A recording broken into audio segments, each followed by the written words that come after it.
የተወደዳችሁና የተከበራችሁ የኢትዮ ኒውስ ቤተሰቦች እንደምናላችሁ ሰላምታችን በያላችሁበት ይድረስ። እነሆ አዳዲስና ወቅታዊ መረጃዎችን አዘጋጅተን ወደ እናንተ ማድረስ ጀምረናል። ከኢትዮ ኒውስ ልዩ መረጃዎች ጋር አብራችሁ እንድትቆዩ ግብዣችን ነው። በቅድሚያ ማርስ ዜናዎችን አስቀድማለሁ።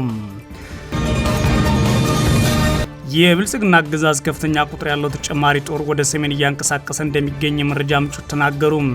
በትግራይ ክልል ያለውን የፖለቲካ ሁኔታ ውጥረት በጨመረበት በዚህ ወቅት አገዛዙ በሁለት አቅጣጫ ነው ኃይሉን እያጠናከረ እንደሚገኝ የተሰማው።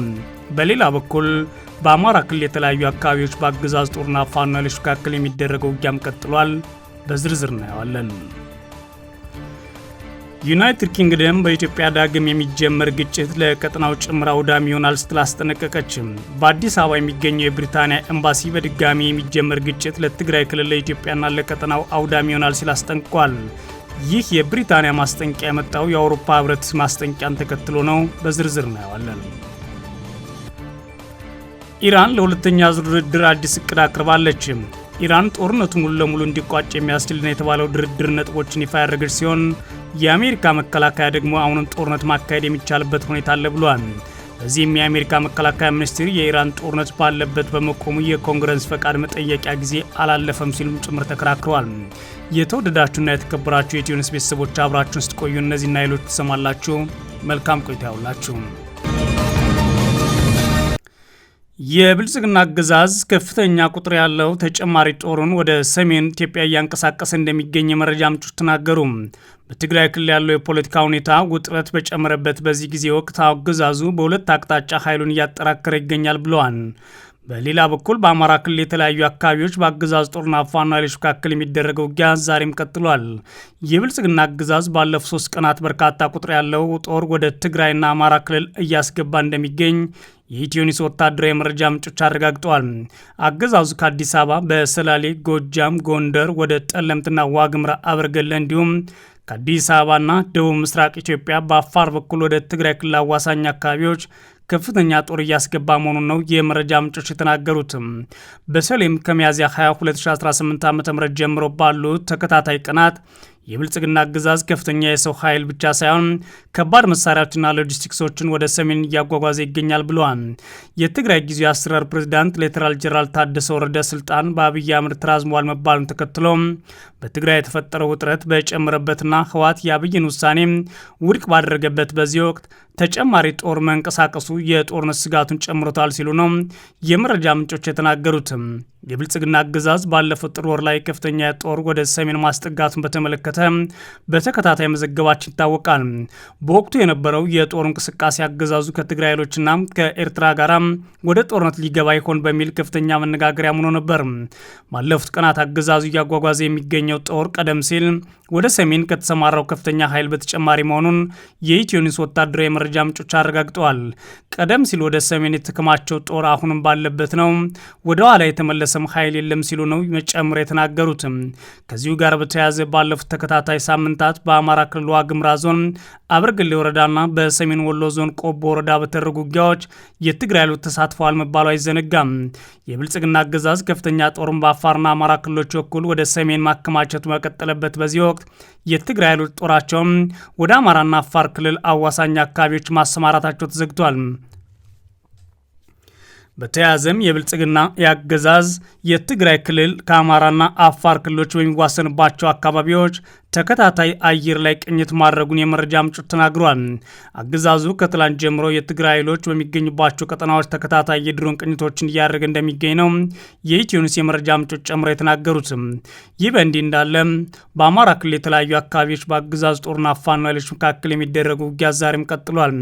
በሰሜን ወሎ ራያ ቀጠና በተደረገ ውጊያ በሰብአዊና ቁሳዊ ጉዳት ተመዝግቧል ሲሉ የፋኖ የመረጃ ምንጮች ተናግሯል።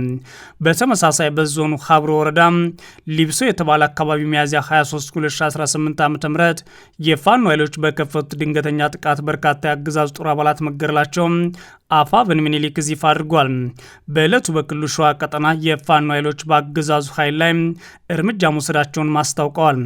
በአንጾኪያ ገምዛ መኮይ ከተማ አቅራቢያ በተሽከርካሪዎች ጉዞ ላይ በነበረ የአገዛዙ ጦር አባላት ላይ የብልጽግና አመራሮችን ጨምሮ በተፈጸመ ድንገተኛ ጥቃት ሰብአዊና ቁሳዊ ጉዳት ደርሷል ተብሏል። በጥቃቱ የብልጽግናና የአካባቢው አመራሮች ላይም ጉዳት ደርሷል ሲሉ የፋኖ የመረጃ ምንጮች ለኢትዮ ኒውስ ተናግረዋል። ዩናይትድ ኪንግደም በኢትዮጵያ ዳግም የሚጀመር ግጭት ለቀጠናው ጭምር አውዳሚ እንደሚሆን አስጠነቀቀችም።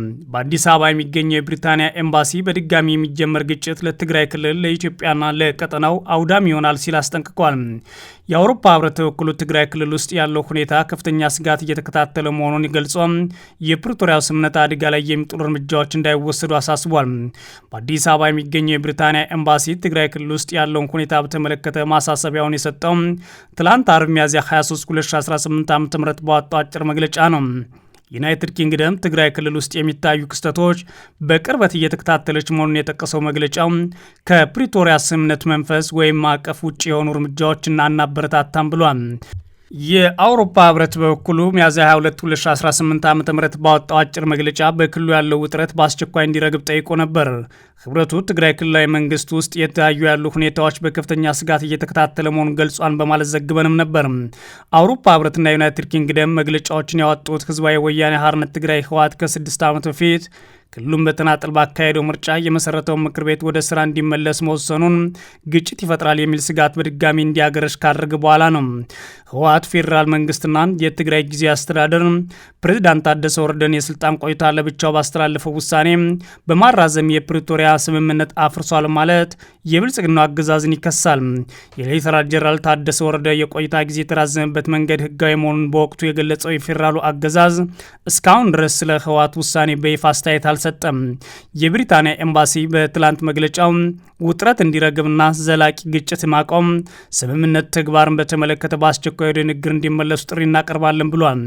ኤምባሲውም የግጭት እንደ አዲስ መጀመር ለትግራይ፣ ኢትዮጵያና ሰፊው ቀጠና አውዳሚ ይሆናል ሲል አስጠንቅቋል። ከትላንት በስቲያ መግለጫውን ያወጣው የአውሮፓ ህብረት በኩሉ ውጥረት እንዲረግብና በፕሪቶሪያ የተፈረመውን የዘላቂ ተኩስ አቁም ስምምነት አደጋ ላይ የሚጥሉ ማናቸውም እርምጃዎች እንዲወገዱ እንፈልጋለን ብሏል። ሌላ አስከፊ ግጭት ማስወገድና በሁሉም ወገኖች መካከል ያሉ ልዩነቶች በፖለቲካዊ ንግግር መፍታት አስፈላጊ ነው ሲልም ወደ ውይይት እንዲመለሱ ጥሪ አቅርቧል። የአውሮፓ ህብረት የተፈጠረውን ውጥረት እንዲረግብ የሚጠይቅ መግለጫ ያወጣው በትግራይ ጦርነት ምክንያት አቋርጦ የነበረውን ለኢትዮጵያ የሚሰጥ የቀጥታ በጀት ድጋፍ በድጋሚ ማስጀመሩን ካስታወቀ ቀናት ልዩነት በኋላም ነው። ህብረቱ ባለፈው ሳምንት ሰኞ ሚያዝያ 12 2018 ዓ.ም ባወጣው መግለጫ ለኢትዮጵያ መንግስት 140 ሚሊዮን ዩሮ በመስጠት ከ5 ዓመት ለሚበልጥ ጊዜ ተቋርጦ የቆየውን ቀጥታ በጀት ድጋፍ በድጋሚ አስጀምሬያለሁ ብሎ አስታውቆ ነበር። የህብረቱ የዓለም አቀፍ አጋርነት ኮሚሽን የሆኑት ጆሴፍ ስኪላም የበጀት ድጋፉ በድጋሚ መጀመር በኢትዮጵያ የሪፎርም አጀንዳ ያለን መተማመንና ለዚህ አጋርነት ያለን የረጅም ጊዜ ቁርጠኝነት የሚያሳይ ነው ብለዋል። ይህ የአውሮፓ ህብረት እርምጃ ግን ከዓለም አቀፉ የሰብአዊ መብቶች ተቋም ሂውማን ራይትስ ዎች ተቃውሞ ገጥሞታል። ሂውማን ራይትስ ዎች የኢትዮጵያ መንግስት በትግራይ ጦርነት ለተፈጸሙ ወንጀሎች ተጠያቂነትን ለማስፈን ትርጉም ያለው እርምጃ ለመውሰድን እንዲሁም በህወሓትና ፌዴራል መንግስት መካከል ግጭት ስጋት በድጋሚ ማንዣቡን ጠቅሶ ነበር። እነዚህና ሌሎች የመብት ጥሰቶች የጠቀሰው ተቋሙ የበጀት ድጋፍ በድጋሚ መጀመሩ ህብረቱ ከዚህ ቀደም ያቀረባቸውን የፍትህና የሰብአዊ መብቶች መከበር ጥሪዎችን የሚክድ ነው ብሎታል። ኢራን ለሁለተኛ ዙር ድርድር አዲስ እቅድ አቅርባለች ተብሏል። በሌላ በኩል ድጋሜ ጦርነት ሊጀመር ይችላል የተባለበት ይህ ጉዳይ የአሜሪካ መከላከያ ሚኒስትር የኢራን ጦርነት ባለበት በመቆሙ የኮንግረስ ፈቃድ መጠየቂያ ጊዜ አላለፈም ብሏል። ኢራን 2 ወር የተሻገረውን ጦርነት ለመቋጨት ለሚደረገው ድርድር በፓኪስታን በኩል አዲስ የስምምነት እቅድ ማቅረቧን የሀገሪቱ መንግስት የዜና ወኪል ኢርና ዘግቧል። ኢራን ለሁለተኛ ዙር ቀጥተኛ ድርድር ያቀረበችውን እቅድ ለአሜሪካ እንደደረሰ የፓኪስታን ባለስልጣናት የቢቢሲ አጋር ለሆነው ሲቢኤስ ኒውስ ተናግረዋል።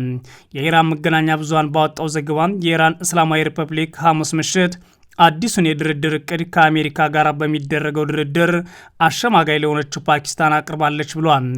አዲሱ እቅድ ያካተታቸው ዝርዝር ጉዳዮች የተመለከተ ዘገባው ማብራሪያ አልጨመረም።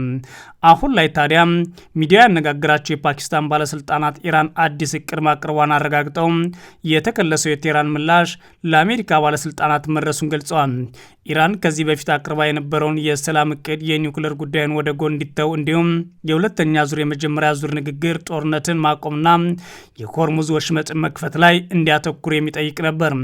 ሀሳቡ ያላስደስታቸው ፕሬዚዳንት ዶናልድ ትራምፕ እቅዱን ውድቅ አድርገውታል። አሁን ኢራን አዲስ እቅድ ማቅረቧን ተከትሎ ሁለቱ አካላት ስምምነት ላይ ሊደርሱ ይችላሉ የሚል ተስፋ መጫሩን የፓኪስታን ባለስልጣናት መናገራቸውን ተዘግቧል። በሌላ በኩል አሁንም የጦርነት አዝማሚያ ከፍተኛ ሆኗል። የአሜሪካ መከላከያ ሚኒስትር የኢራን ጦርነት ባለበት በመቆም የኮንግረስ ፈቃድ መጠየቂያ ጊዜ አላለፈም ብለዋል። የአሜሪካ መከላከያ ሚኒስትር ፔት ሄግሴት የትራምፕ አሰራር የኢራን ጦርነት ባለበት በማቆሙ ከኮንግረስ ፈቃድ ለማግኘት የሚያስፈልገው የ60 ቀናት ገደብ አልተጠናቀቀም ሲሉ ተከራክረዋል። ሄግሴት ይህን ያሉት ሐሙስ ዕለት በሴኔት አባላት የቀረበላቸውን ጥያቄ ሲመልሱ ነው። ትራምፕ በይፋ ኮንግረስ ኢራን ላይ ስለሚፈጸመው ጥቃት ካሳወቁ 60 ቀናት የሚሞላው ትላንት አርብ ነበር። ኮንግረሱ ጦርነት እንዲቀጥል በ60 ቀናት ውስጥ ይሁንታ የማይሰጥ ከሆነ ፕሬዚዳንቱ ዩናይትድ ስቴትስ ጦሩን መጠቀም እንደሚያቋርጡ በአሜሪካ ሕግ ተደንግጓል።